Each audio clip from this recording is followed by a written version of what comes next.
नमस्कार दोस्तों, स्वागत है आपका पोस्ट ऑफिस कोचिंग में। और हम प्रैक्टिस बैच की आज प्रोडक्ट एंड सर्विसेज की पहली क्लास ले रहे हैं। 2 दिन से वीडियो नहीं आया है, उसकी वजह यह है कि हमारे एरिया में बीएसएनएल की इंटरनेट सर्विसेज बंद है। तो जब तक चिप बंद रहेगी तब तक मुझे रिकॉर्ड करके आपको वीडियोस देनी पड़ेगी, तो तब तक आपको थोड़ा सा कोऑपरेट करना पड़ेगा। ठीक है,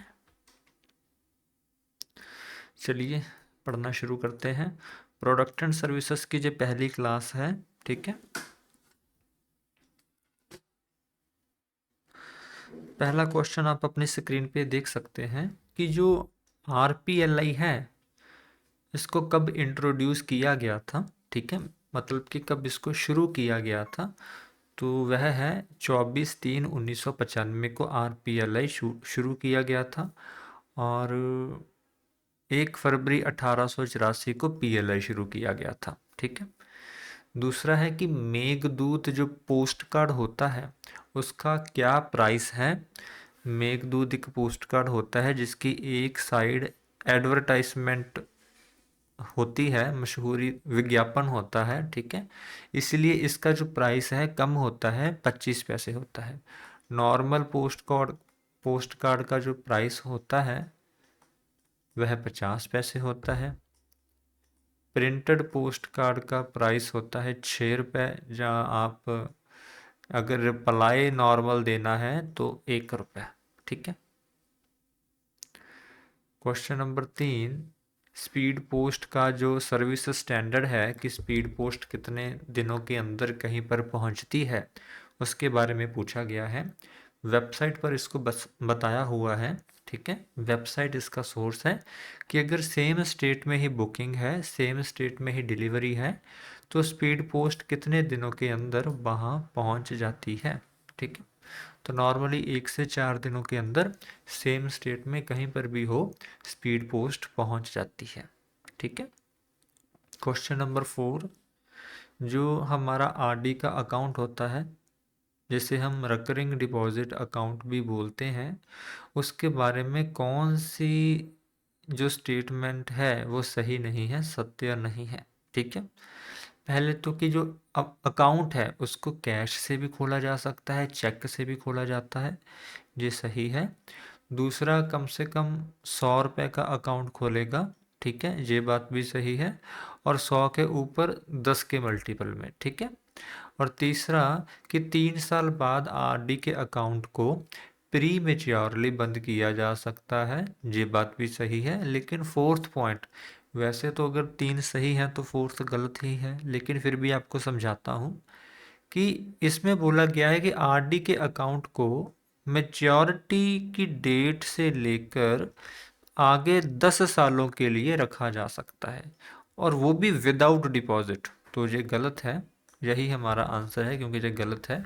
क्योंकि आरडी के अकाउंट को मैच्योरिटी डेट के बाद 5 सालों के लिए रखा जा सकता है, ना कि 10 सालों के लिए। ठीक है, तो जो फोर्थ स्टेटमेंट है वह गलत स्टेटमेंट है।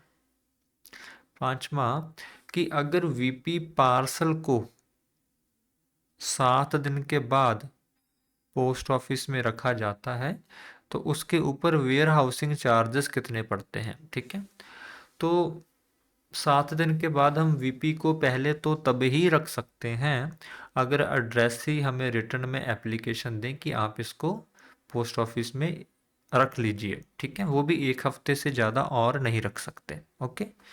दूसरा, वीपी जो है वो पार्सल भी हो सकती है और लेटर भी हो सकती है। ठीक है, तो 7 दिन के बाद अगर हम किसी कस्टमर के सामान को पोस्ट ऑफिस में रखते हैं तो हम एक्स्ट्रा पैसे लेते हैं उनसे उनका सामान पोस्ट ऑफिस में रखने के लिए, उसको बोलते हैं वेयर हाउसिंग चार्जेस। ठीक है, जहाँ भंडारण शुल्क। अगर तो वो पार्सल होगा तो 3 रुपये 1 दिन के होगा, और अगर वो लेटर होगा तो 2 रुपये 1 दिन के होगा प्रतिदिन। ठीक है, क्योंकि यहाँ पर पार्सल का पूछा है तो 3 रुपये प्रतिदिन। ठीक है। नेक्स्ट की अगर कोई कस्टमर इंश्योरेंस करवाना चाहता है अपने सामान का, तो 200 रुपये तक कितने पैसे लगते हैं? तो 200 रुपये तक दोस्तों 10 रुपये लगते हैं, ठीक है। लेकिन अगर 200 से ज़्यादा है, उसके बाद हर 100 रुपये का 6 रुपये लगेगा। मतलब कि अगर 300 रुपये का इंश्योरेंस करवाना है तो 200 के कितने लगेंगे? 10, 100 के कितने लगेंगे? 6, तो हो जाएगा 16, ठीक है। अगर 400 का करवाना है, बाकी 100 के भी लगेंगे 6, तो हो जाएंगे 22। इस तरह से जो इंश्योरेंस फीस है वह कैलकुलेट होती है, ठीक है। सातवां क्वेश्चन, कि अगर किसी ऑफिस में वीपी आर्टिकल आया है जिसकी जो वीपी अमाउंट है वो 20 रुपये से कम नहीं है, मतलब कि 20 रुपये से ज़्यादा है, और कस्टमर उसको काउंटर पे लेने आता है खुद, तो वो जो पैसे हैं कैसे दे सकता है? तो वो कैश में भी दे सकता है, चेक में भी दे सकता है, ठीक है। वैसे ये थोड़ा आउट ऑफ सिलेबस क्वेश्चन है, ठीक है। बाकी हम जब पढ़ेंगे हम आपको समझा देंगे। क्वेश्चन नंबर 8 है केवीपी के बारे में, ठीक है, कि केवीपी की मैच्योरिटी डेट कब होगी अगर वो इस दिन को खोला होगा, ठीक है। ये बदलता रहता है दोस्तों, फिक्स नहीं होता, ठीक है। जैसे मान लीजिए कि आज के दिन में जो केवीपी है वो 115 मंथ में मैच्योर होते हैं, ठीक है। और जिसको हम बोलते नहीं है कि पैसे डबल हो जाएंगे, 2 गुने हो जाएंगे, वो वाली सर्विस होती है केवीपी, जिसकी फुल फॉर्म होती है किसान विकास पत्र, ठीक है। अगर 115 मंथ में वो डबल हो जाते हैं तो हम इस तारीख में 115 महीने जोड़ देंगे और जो सी तारीख आएगी वो ही मैच्योरिटी डेट होगी, ठीक है। लेकिन अभी ये पता नहीं किस साल का क्वेश्चन होगा, तो ये बदलता रहेगा, ठीक है। इसीलिए मैं इसका आंसर मार्क नहीं कर रहा हूँ। आप बस डेट में जो भी प्रेजेंट में रूलिंग होगी उतने मंथ जोड़ देंगे तो आपका आंसर आ जाएगा। क्वेश्चन नंबर 9, कि जो माई स्टैम्प की शीट होती है वह कितने रुपए की होती है, ठीक है। अभी माई स्टैम्प क्या होता है कि मान लीजिए कि जैसे हमारा जो ऑर्गेनाइजेशन है पोस्ट ऑफिस कोचिंग, अभी मैं उसके नाम की ना स्टैम्प बनवाना चाहता हूँ, पोस्ट ऑफिस कोचिंग के नाम की, है ना। तो डिपार्टमेंट वाले बोलते हैं कि भैया पैसा फेंक, तमाशा देख, कि आप हमें पैसे दे दीजिए, हम आपको आपके नाम की पोस्टेज स्टैम्प बना देंगे। तो जो कस्टमाइज कस्टमाइज मतलब कि कस्टमर के हिसाब से जो पोस्टेज स्टैम्प हम प्रिंट करते हैं उसको बोलते हैं माई स्टैम्प, ठीक है। आप उसमें अपनी फ़ोटो भी लगा सकते हैं और कुछ को लोगो है वो भी लगा सकते हैं, ठीक है। उसमें टोटल 12 स्टैम्प्स होती हैं, हर स्टैम्प्स होती है 5 रुपए की, तो 60 रुपए की पोस्टेज होती है। 60 रुपए की पोस्टेज मतलब कि उस पर जो पैसे होते हैं 60 रुपए होते हैं, लेकिन डिपार्टमेंट हमसे लेता 300 रुपए हैं। बाकी के 240 रुपए वो ब्रांडिंग के ले लेता है कि हम आपको पोस्टेज स्टैम्प दे रहे हैं, लेकिन उस पर जो पोस्टेज होती है वो 60 रुपए की ही होती है, ठीक है। क्वेश्चन नंबर 10, कि कौन सा प्रोडक्ट प्रीमियम प्रोडक्ट नहीं है, ठीक है। दो तरह के प्रोडक्ट हमारे इंडिया पोस्ट में मिलते हैं। एक होता है ट्रेडिशनल प्रोडक्ट। ट्रेडिशनल मानो कि जो फिरंगियों के दौर से चले आ रहे हैं, अंग्रेज़ों के दौर से चले आ रहे हैं, पुराने, ठीक है।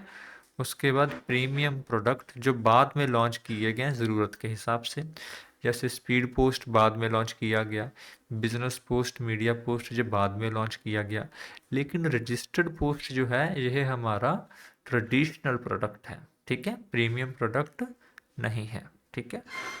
क्वेश्चन नंबर 11, कि जो प्रधानमंत्री जीवन ज्योति बीमा योजना है उसके अंदर कितना इंश्योरेंस का कवर मिलता है? तो 2 लाख रुपए मिलता है, ठीक है। इसको आप इसी तरह से याद रखो, ठीक है। PMJJY जब PMSBY दोनों में ही 2 लाख मिलता है, मैक्सिमम 2 लाख मिलता है, ठीक है। क्वेश्चन नंबर 12, कि जो इंडोमेंट, जैसे हमारे पास इंश्योरेंस की 2 पॉलिसी होती है, एक PLI, एक RPLI, है ना। तो यहाँ पर PLI के बारे में पूछा है। PLI में भी आगे 6 पॉलिसी होती हैं, उसमें एक पॉलिसी होती है EA, जिसको हम इंडोमेंट एश्योरेंस बोलते हैं, और जो हम नॉर्मली पोस्ट ऑफिस में कस्टमर की करते भी यही है, ठीक है। उसमें कस्टमर की एज लिमिट क्या होगी, यह हमसे पूछा हुआ है। कम से कम 19 साल, ज़्यादा से ज़्यादा 55 साल, यह एज लिमिट रहेगी, ठीक है। नेक्स्ट है कि जो सीओडी है, अगर कोई कस्टमर सीओडी के जरिए अपना सामान भेजना चाहता है, सीओडी का मतलब होता है कैश ऑन डिलीवरी। जैसे अमेज़ॉन के पार्सल आते हैं, फ्लिपकार्ट के आते हैं, हम बहुत से प्रोडक्ट क्या है कि कैश ऑन डिलीवरी पे मंगाते हैं कि जब वो डिलीवरी बॉय हमारी दरवाजे पे आता है तब हम पैसे देते हैं। तो कितनी अमाउंट तक जो पैसा है सीओडी के द्वारा कलेक्ट किया जा सकता है, तो वह है 50,000 रुपये, ठीक है। साथ में मैं ऐड कर देता हूँ कि वीपीपी के केस में यह सिर्फ 5,000 रहेगा, सीओडी के केस में यह 50,000 रहेगा, ठीक है। क्वेश्चन नंबर 14 कि आरपीएलआई में मैक्सिमम कितनी अमाउंट का इंश्योरेंस हो सकता है। आरपीएलआई की कोई भी पॉलिसी हो, एनी पॉलिसी, कोई भी पॉलिसी हो, जो मैक्सिमम इंश्योरेंस हो सकता है वह है 10 लाख, और जो मिनिमम है वह है 10,000, ठीक है। तो इसका आंसर होगा 10 लाख, ठीक है, कोई भी आरपीएलआई की पॉलिसी हो। और अगर पीएलआई की बात करें तो पीएलआई में मैक्सिमम होता है 50 लाख और मिनिमम 20,000, ठीक है। क्वेश्चन नंबर 15 कि कौन सा product IPPB India post payment bank का नहीं है। पहले तो है एपीएस ट्रांजैक्शन, जो कि हम आधार कार्ड नंबर डालकर बैंक से पैसे निकालते हैं, इसको बोलते हैं आधार इनेबल पेमेंट सिस्टम, ठीक है, आधार इनेबल पेमेंट सिस्टम, ठीक है। दूसरा है सीईएलसी, चाइल्ड इनरोलमेंट लाइट क्लाइंट, जिसके द्वारा हम बच्चों के आधार कार्ड बनाते हैं और अडल्ट का मोबाइल नंबर और ईमेल आईडी अपडेट कर सकते हैं, ठीक है। तीसरा आईपीपी में हम सेविंग का या मर्चेंट अकाउंट भी खोल सकते हैं। तो तीनों काम आईपीपीबी पे प्रोवाइड होते हैं, ठीक है। तो ये था हमारा practice batch class number 1 product and services की। अगर आप इन क्लासेस के पीडीएफ लेना चाहते हैं तो ये जो बैच है इसके लिए आपको पे करना पड़ेगा। पूरे 1 साल में जितनी भी प्रैक्टिस बैच की क्लासेस होंगी, इन सभी टॉपिक्स पर जो आपको स्क्रीन पर दिख रहे हैं, इन सभी के पीडीएफ के लिए आपको सिर्फ एक बार ही पे करना है। चाहे कोई मैराथन क्लास हो, जैसे कई बार हमें एग्ज़ाम से पहले 500-500 क्वेश्चन या 200-200 क्वेश्चन हमें कवर करना पड़ता है, ठीक है। अभी तो हमारे पास समय है तो धीरे धीरे हम पढ़ रहे हैं, ठीक है।